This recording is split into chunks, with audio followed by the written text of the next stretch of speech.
Mas lir muruping langit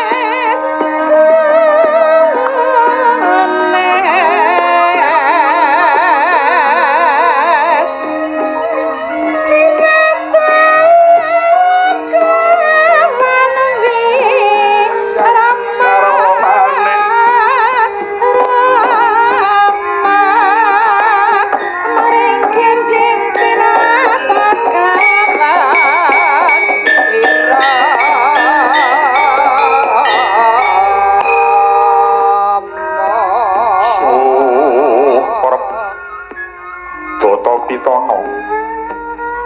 Suwuh iku werdine Sirna. Arep lenggih kahanan tentrem Data Hangesti Pitana iku luhur. Sirna kang memala mahanani jagat tentrem lamun kita hangesti marang luhuring budaya.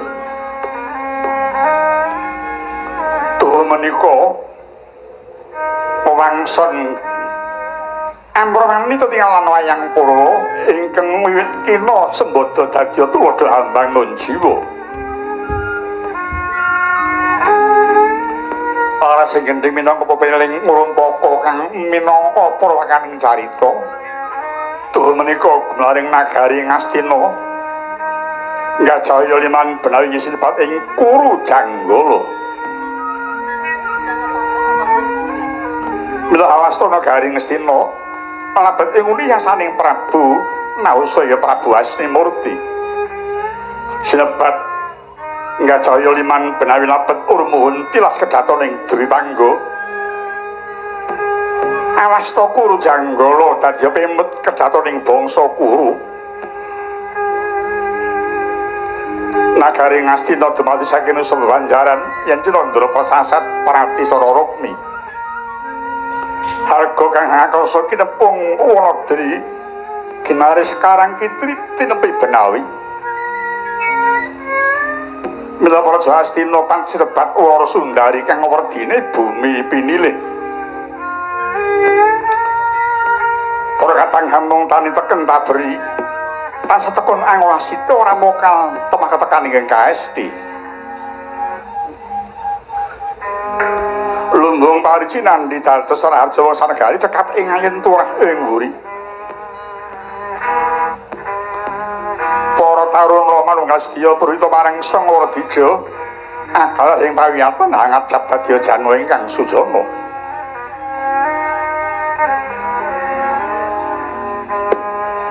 Balisa terus waradin tumeka ing desa winangun dados sarana ngusadani parandang raga. Tan wonten Gendhasikara bebrayan saya kapraya haruping asma minangka japa anggayuh marang luhuring bangsa.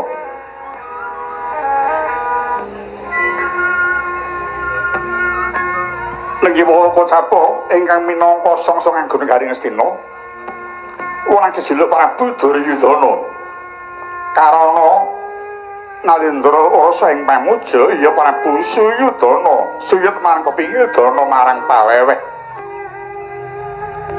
Ya sanata Prabu Jaka Pitana tasih Jaka sampun dados Nalendra.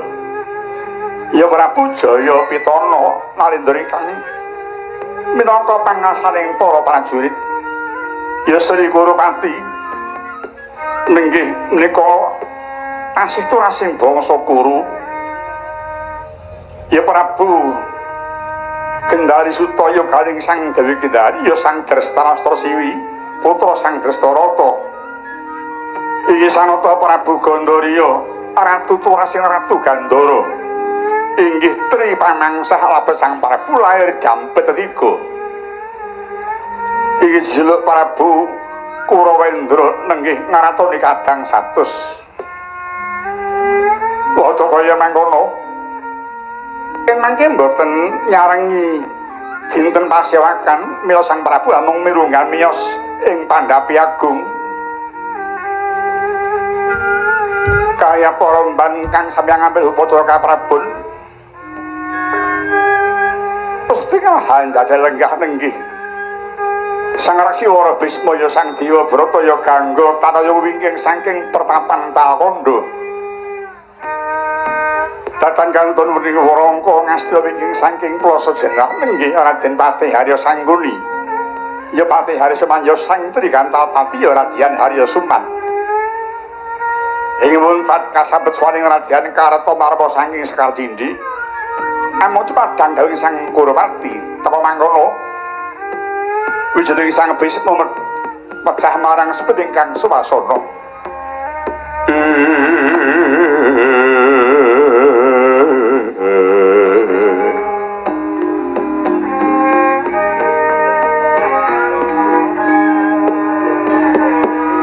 Darat mijil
Sekara sinuju yan Panowati yang hamur halangan lanata Duryudana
Darajating praja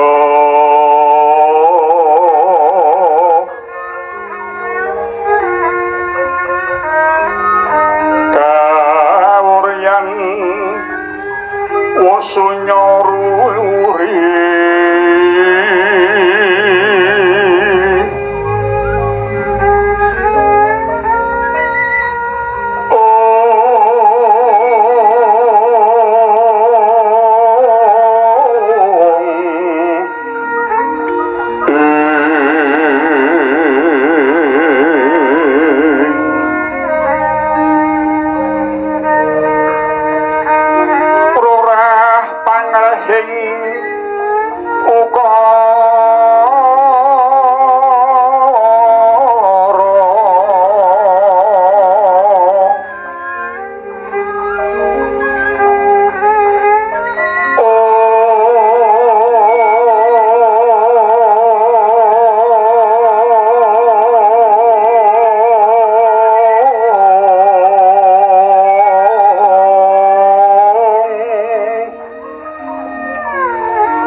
Lastuti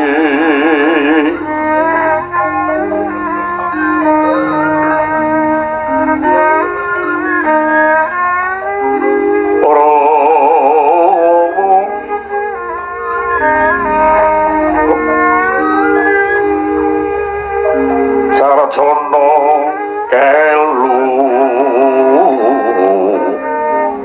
kalulun kala tida tidem tandhaning dumadi hartaya ing radining karoban ora beda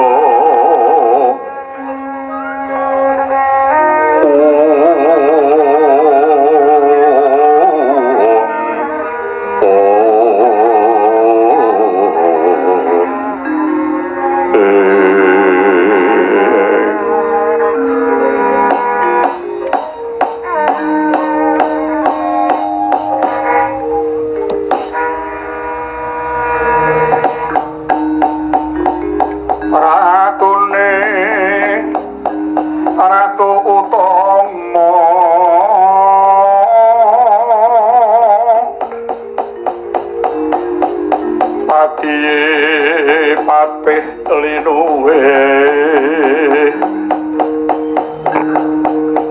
Pranayaka Tyas Raharja panekare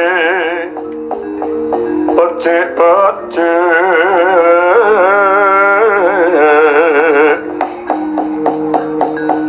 parandene tan dadi palyasing kala pendemalah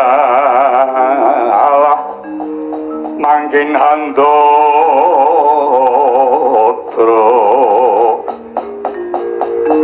prubeta hangraripati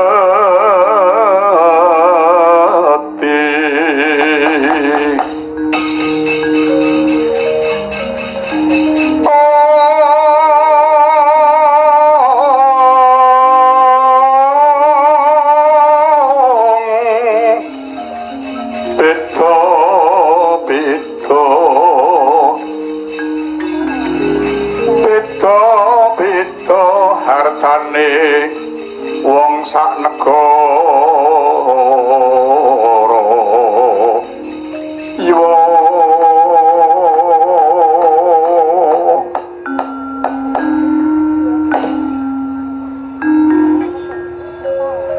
kawon nuwun wayah Prabu Duryudana mawantu-wantu pun yang nyuwun pangapura dene aku cumantaka wani matur ing rasa paduka ingkang tanpa katimbalan jeneng pun kang kinrak marang wataking tata krama ya mulabet wis sawetara anggonku sowan nanging wayah Prabu durung kersa paring dawuh apa kang dipenggalih nggih tak sawang kok suntrut polatpanmu sajak nemu susah menggalih apa wayah Prabu eling marang sabdaning para pinter ingkang surasani Narendra Seniwaka iku bisa gawe tentrem aja kongsi gawe tingtrim yen anak wayah Prabu Rainggal paring dawuh kuwi bisa manani goreng-gorengeh ingkang padha saniki nggih Putu Prabu hanjrah ingkang pustitu harum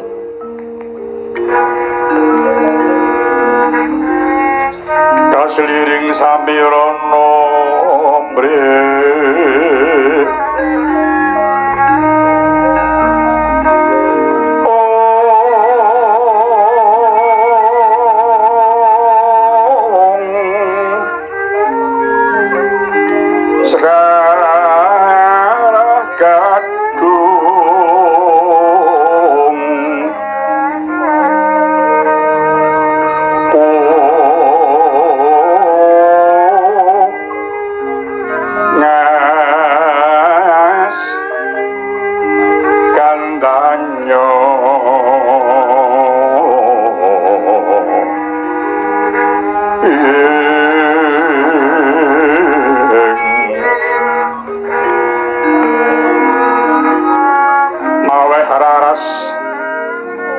ning driya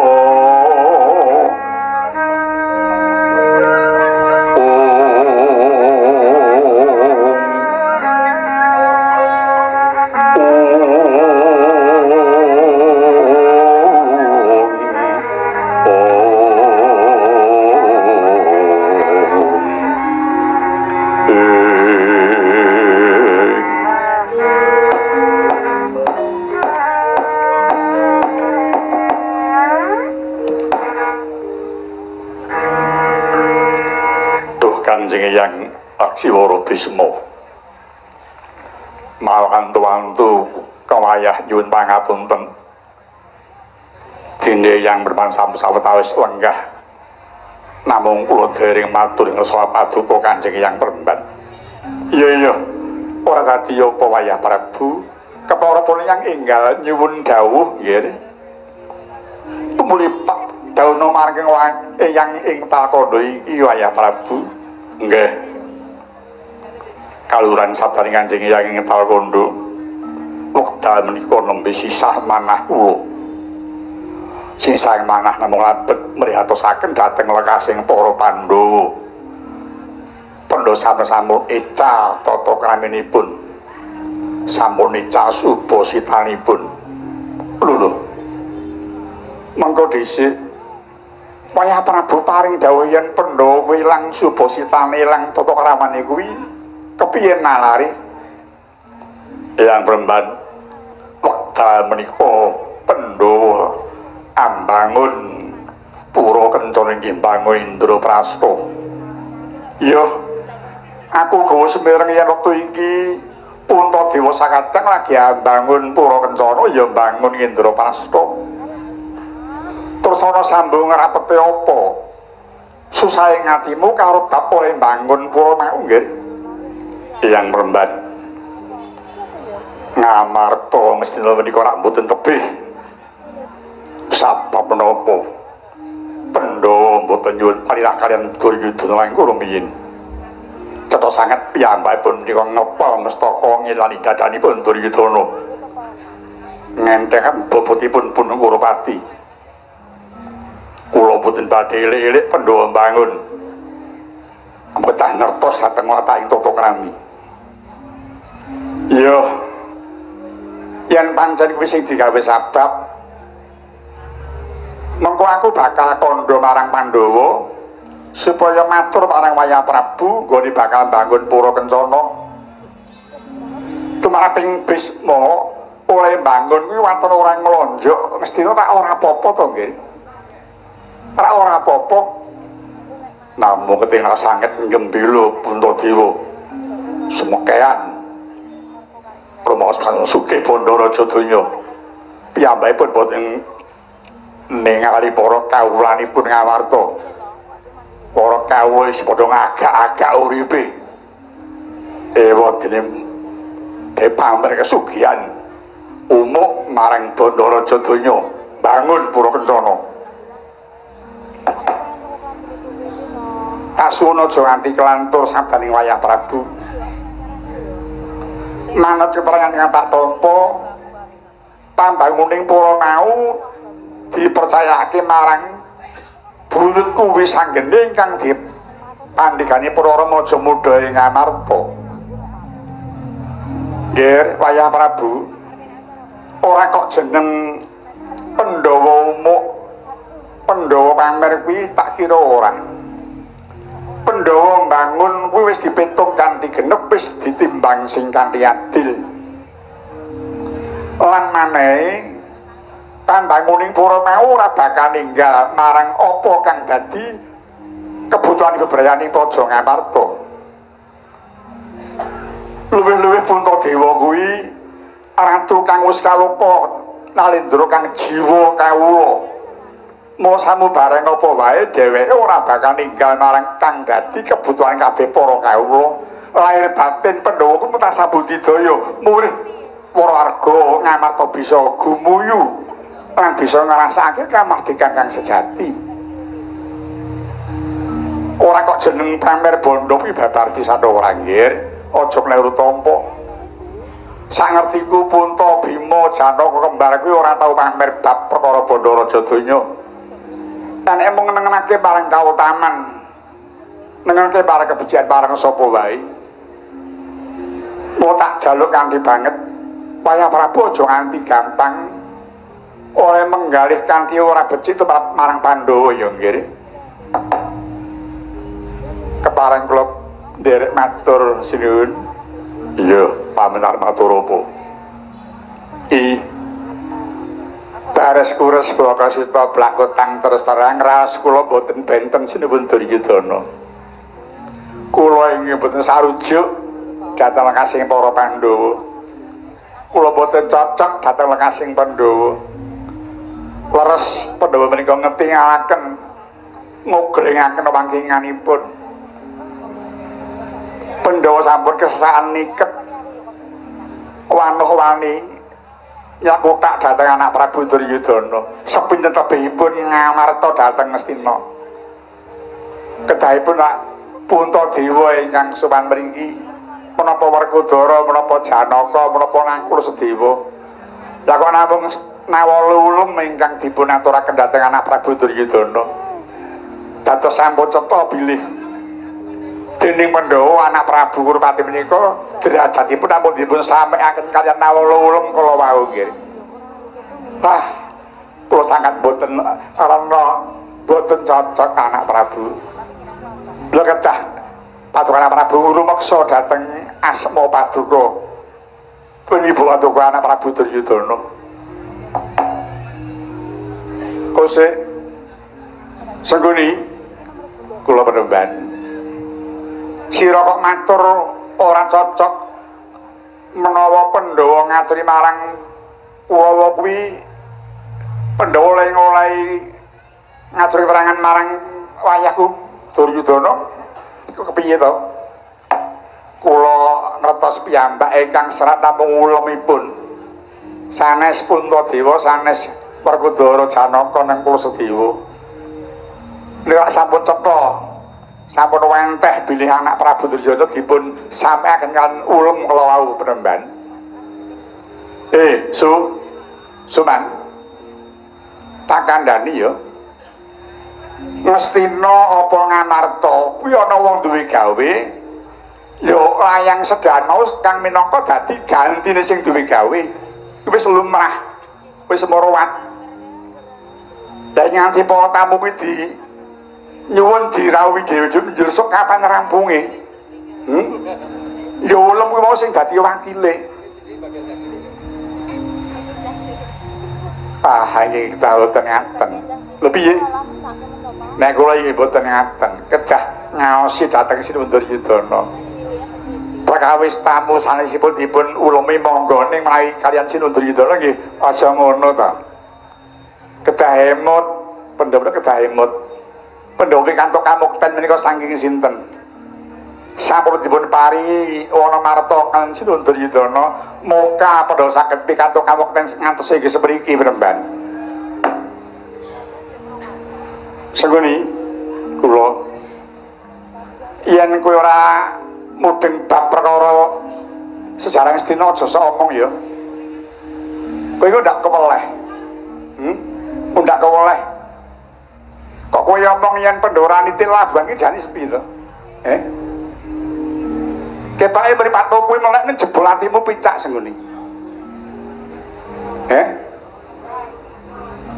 Mara pikiran.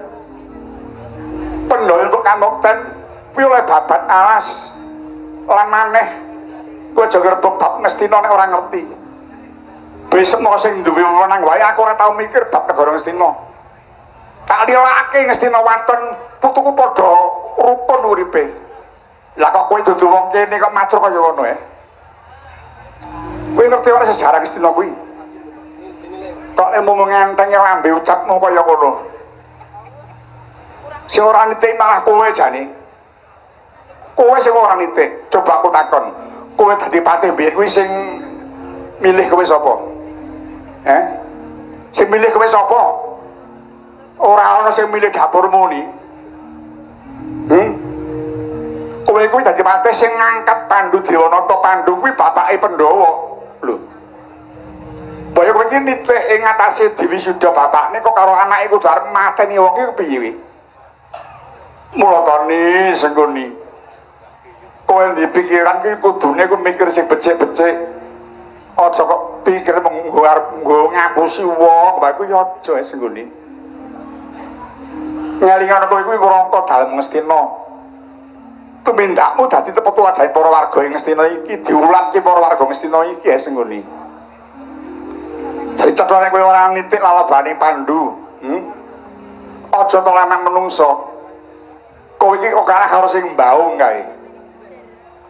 Sing mbaung kae diopeni di romat ing saben dina bisa nitik karo sing nglabuhi. Lah kowe kok ora iki kowe iki jane iki wong apa dudu wong sing ngene. Inggih mboten pasipun sinuwun sampun ngantos paduka tindak dhateng ngamarta nekseni pendhawa ing bangun Pura Kencana kedah rumeksa dhateng paduka anak Prabu ing bab kawibawanipun. Tak jaluk kanthi banget aja nganti padha golek-golek oleh nyalahke marang Pandhawa. Aku muling marang Duryudana karo Sengkuni. Nek wis ana wong mlaku sing bener lakune iki aja tak jegali ya Sengkuni. Ngelingono wong ki bakal ngundhuh marang kuruping Pakarti Suman. Lagi cawawan sabda Orkang Sumewa Gegereng pasewakan Om Sam Kamyonarko wonten Tirata-mata Wedhot ing wandilan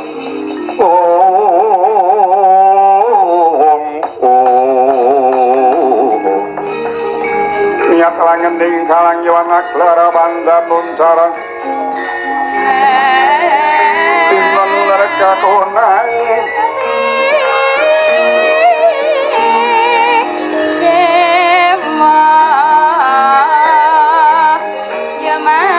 surem sorot tetang tandang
bayem-bayem agung rembuyung rawe-rawe ring rawan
Pasang Kalimantabe dibilai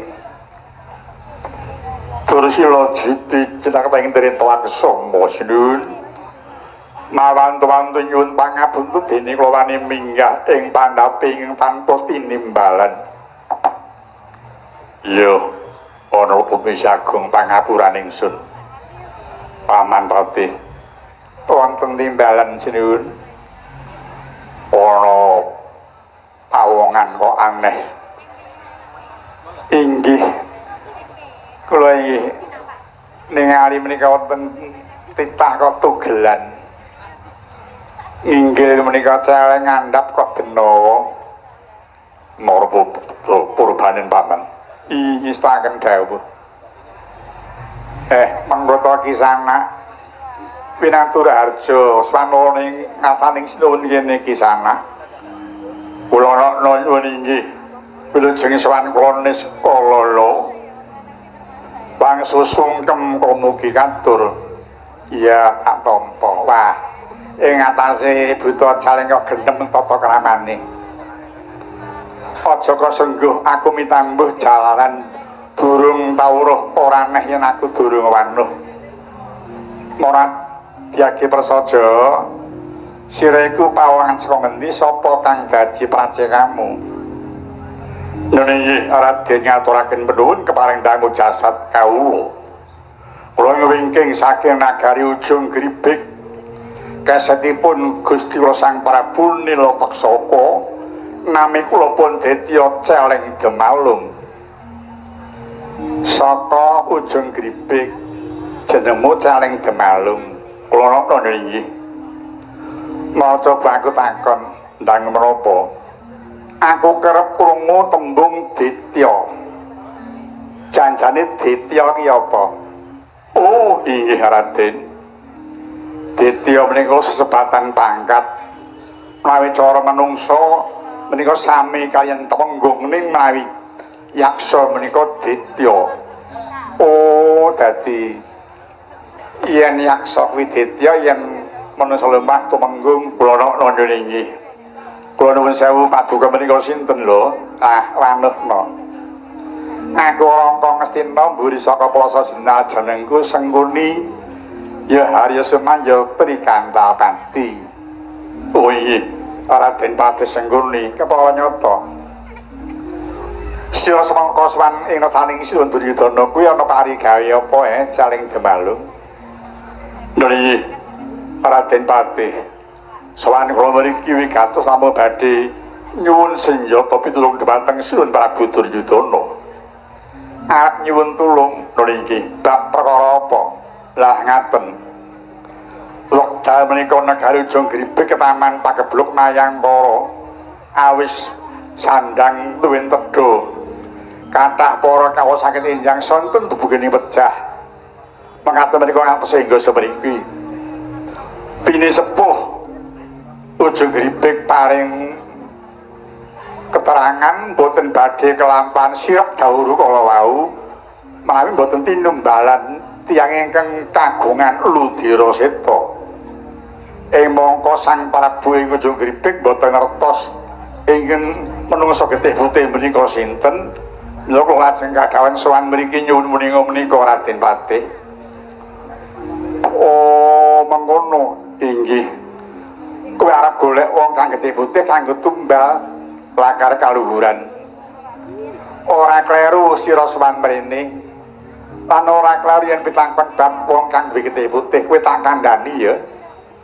Ngarca padha iki kang duwe getih putih mung ana loro.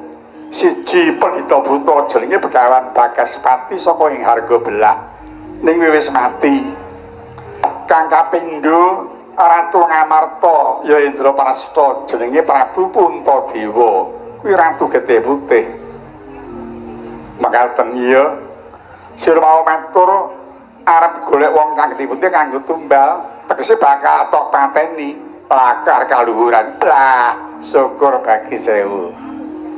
Celeng Demalung aku melu mangayu bagya lekas musing kaya mengkono sabab sumurupa yen ngalam donya kuwi isih ana wong sing getih putih kuwi ora bakal tentrem selawase sebab apa marga kuwi wong kang nandhang sukerta kuwi wong reget nek ora disirnake jagat ora bakal tentrem mula kang mengkono Jaling Demalung ketake mung kowe arep golek tumbal kanggo negaramu ning sejatine luwih saka kuwi tegese kowe bakal ngentas penane wong sak donya iki sebab kowe bakal ngilangi sukertaning jagat iki Jaling Demalung kanthi mateni Puntadewa kowe bisa nyirep dauring Ngarcapada iki Jaling Demalung wong-wong driya mangun kong kanduhan rimang lerayana tangpo kanin om yang tang tuluso mangko sang Dyah Utama mangkono sang nata muda wis nyala ning repa salah ya jagat Dewa Bathara menika saya nyengkakaken pikajeng kula anggen kula badhe ngupati tumbal teh putih kula wau gandeng sampun cetha bilih menika Ratu Ngamarta Prabu Puntadewa sinuwun Duryudana kula nyuwun pamit kula badhe nglajengaken nglampah dubugi negari Ngamarta utawi Indraprasta nyidra pejahipun Puntadewa kangge tumbaling negari kula sinuwun iya Jaling Demalung tak panggah puji darja muga lebih karya lagumu nono nuni Raden Patih kula nyuwun pamit tumuli badhe bicara sak menika badhe ngrampungi damel mejahipun Puntadewa kangge tumbal iya Jaling Demalung muga-muga bisa kasembatan lakumu aku lan para warga Agung Astina melu muji muga-muga kowe lanang juritmu ning praja Ngamarta Jaling Demalung wong ing driya mangun kong kanduhan rimang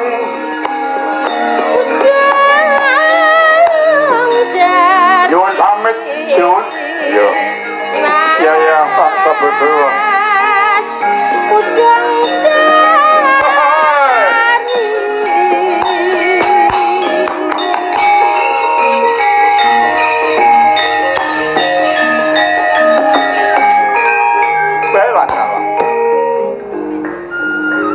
ngene dadine wangune Duryudana sida nyayru Semarang lekasing Pandhawa mbangun Pura Kencana wah eman-eman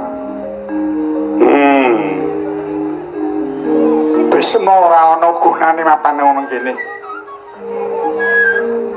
aku moh kon nonton kahanan sing aku ora sarujuk ing batinku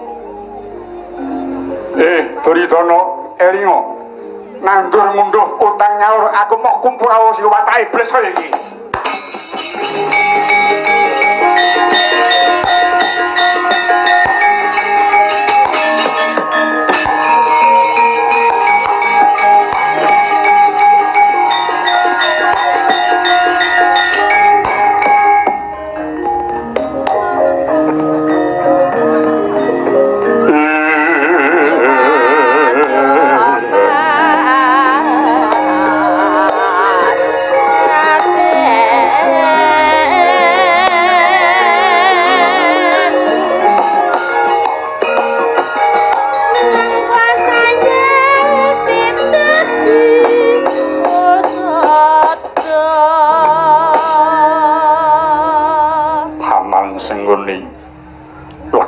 sing ingsun dene paman ngerti marang kareping Duryudana nggih sinuwun sampun dados kewajiban kula kok nggih iya mung Eyang Bisma wangune ora rena penggali mboten napa-napa kegiatan Ngastina mboten mapan wonten ke Eyang Bisma kok nggih kapara keng nyuwun pamit wigatos badhe memanawi lampahipun Jaling Demalung kula mau nggih. Mayu kendho badhe kula kencengi sampun ngantos lirewing pedamelanipun. Iya paman. Ora liwat takon Iraharja lan paman Mbak keparing mirengake nganti para kadang kula sacukupe. Yuri saken dawuh. Yo pamit matal pasawanan, yo muga-muga lebih karya Kartomarma nun kula sinuwun. Sial dia aja ini barang paman patih. Ana aja nganti nalisir kang dadi lagumu. Nuri wis tak dawuh Kanjeng Sinuwun.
bocah ayu Limbo. Kula wonten dawuh ya nimbali dateng pun Limbo. Bengi iki mujudake kanugrahan tumrap awake dhewe sak kanca ya, Ngger. Kok ngaten ya? Iya. Sira nyumurupi dhewe sebab tanpa kenyono-nyono aku lan kowe sak kanca ditimbali sowan mrene. Iki ujube dalam rangka tasakuran kok, Nduk. Pertama